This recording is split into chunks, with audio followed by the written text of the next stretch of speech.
Welcome to r/payback. I never thought I'd be writing this, but here we are. I'm asking AITA for telling my wife I want a divorce after she gave me a concussion?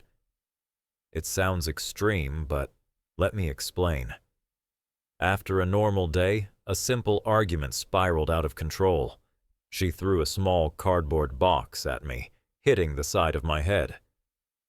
It wasn't just a prank or an accident. I ended up with a concussion, a week off work, and a lot of questions about what's left of our marriage. I'm still trying to process the shock, the physical pain, and the emotional fallout.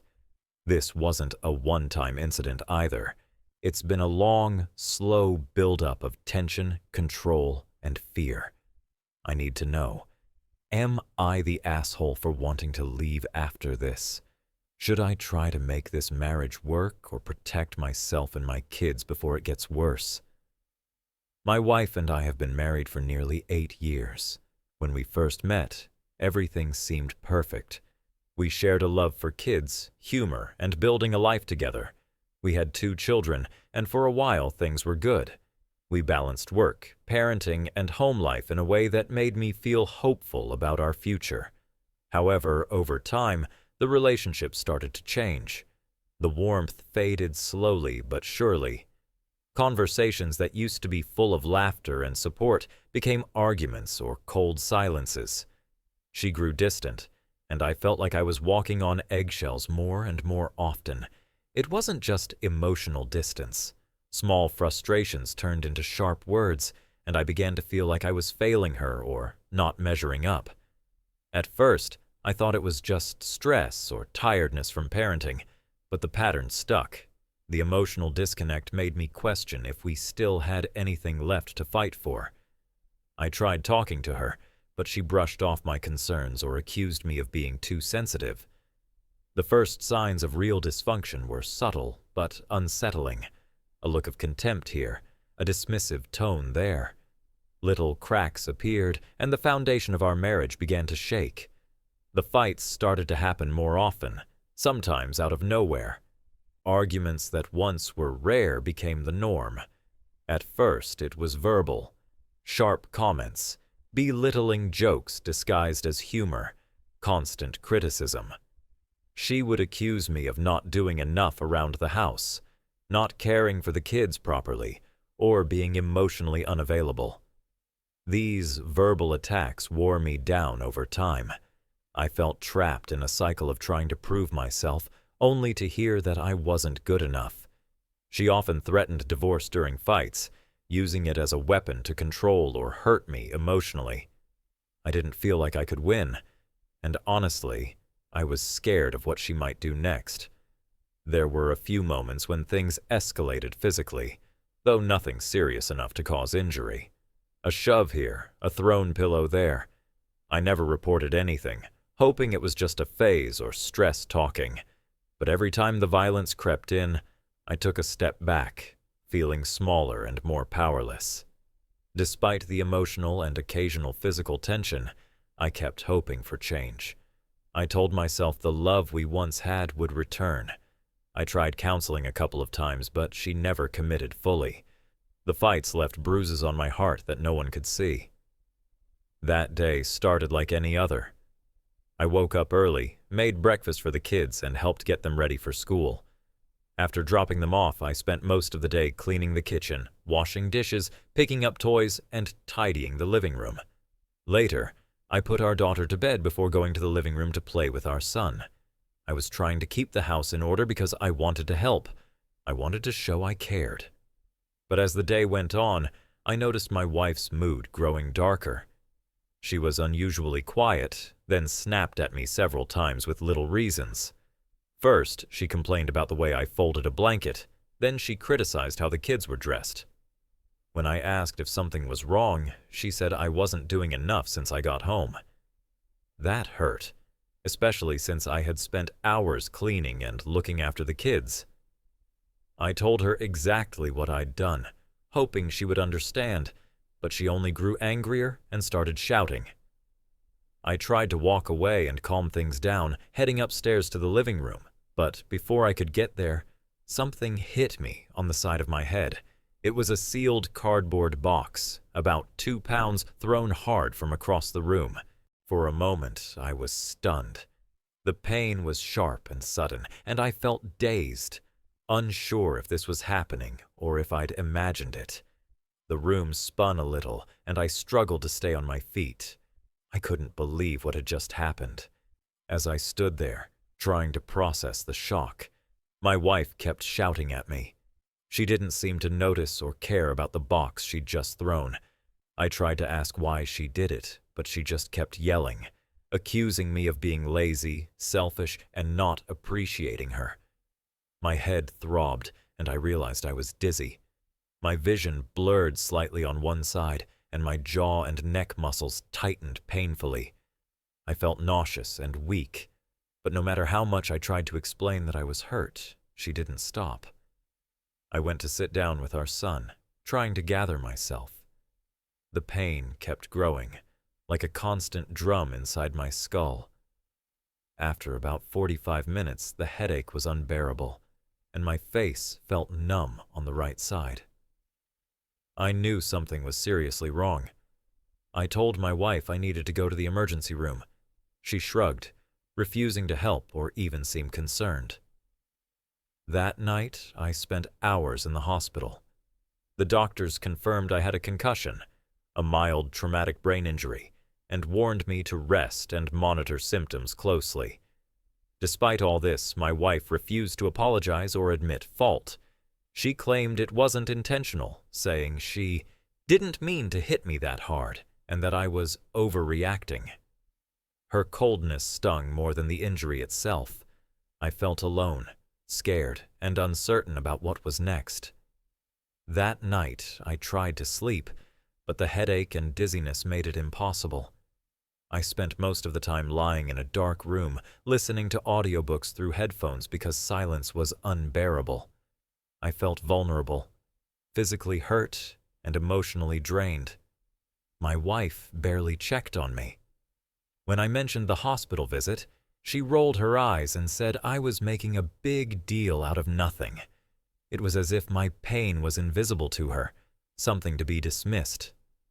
The next day, I scheduled follow-up appointments with my doctor and a mental health counselor.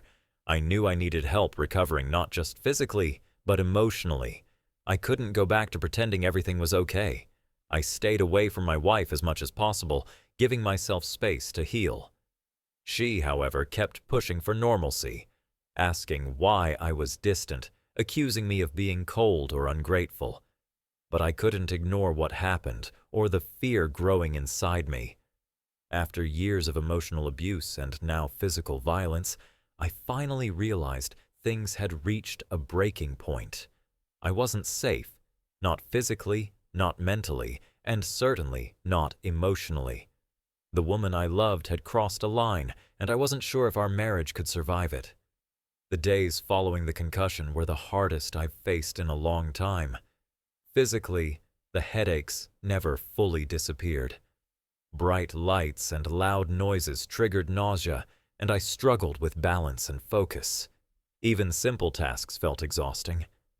My doctor insisted on plenty of rest, which meant weeks off work. Mentally, the concussion brought on a fog. I couldn't think clearly or manage my usual responsibilities. Parenting became a struggle.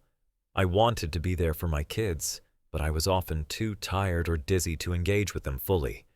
My wife, meanwhile, remained emotionally distant. She barely acknowledged my injury or my needs.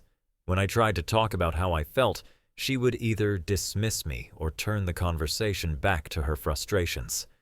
Her coldness cut deep. It was as if she expected me to just bounce back, no matter how serious the injury was. The home felt less like a safe place and more like a battlefield.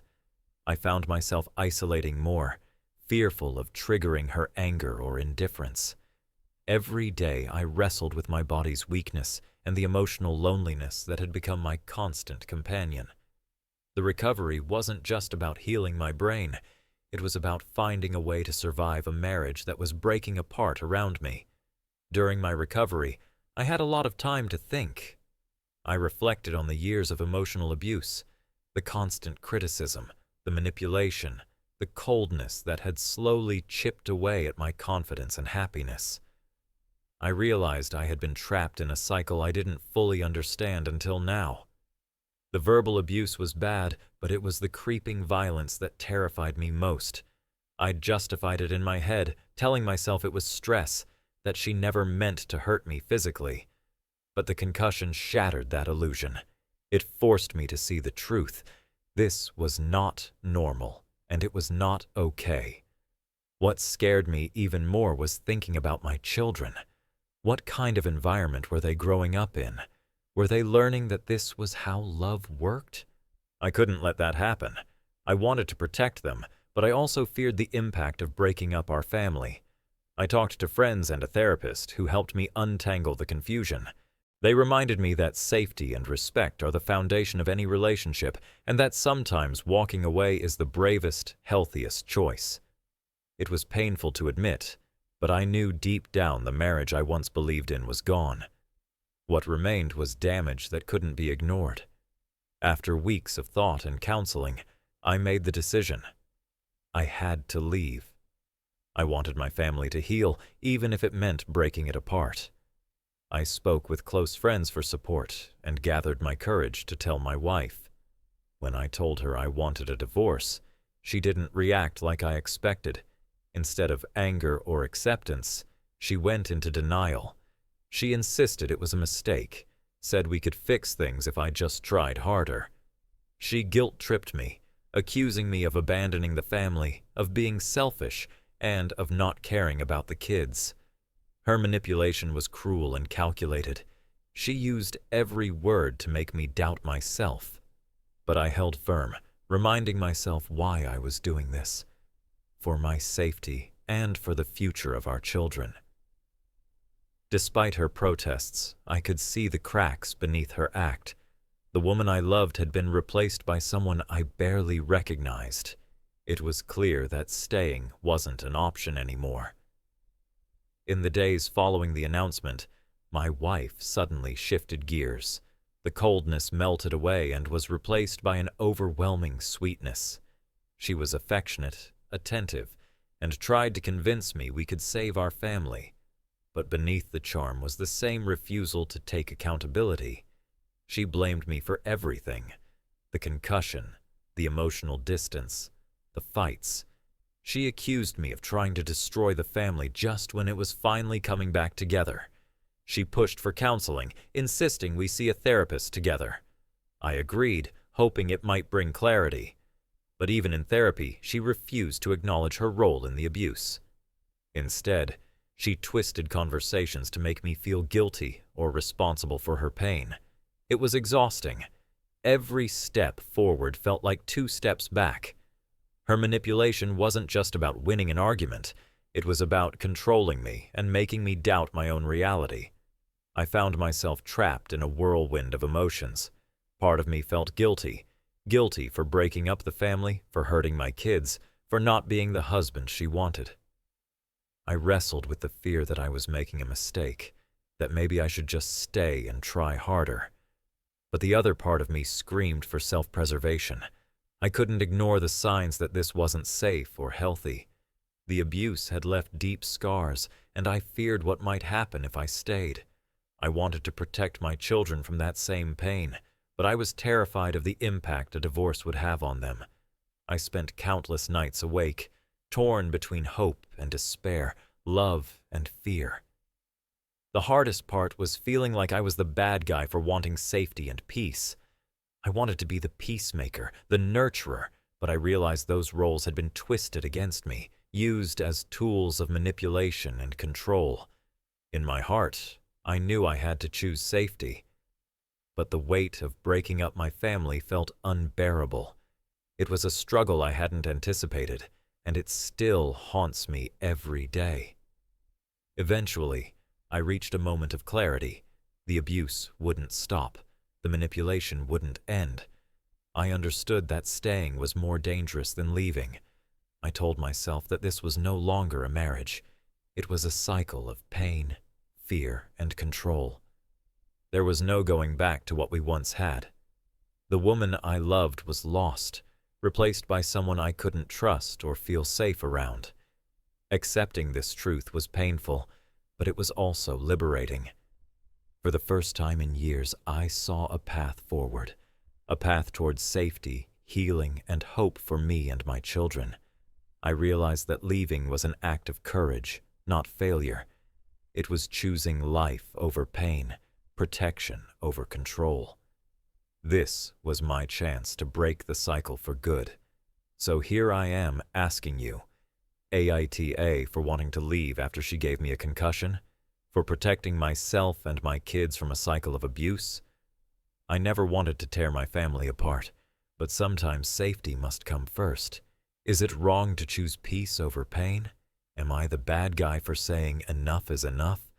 I want to hear your thoughts, because I'm still trying to understand where I stand in all this. That wraps up today's episode of r/Payback. If you enjoyed the ride, don't forget to subscribe for more epic stories.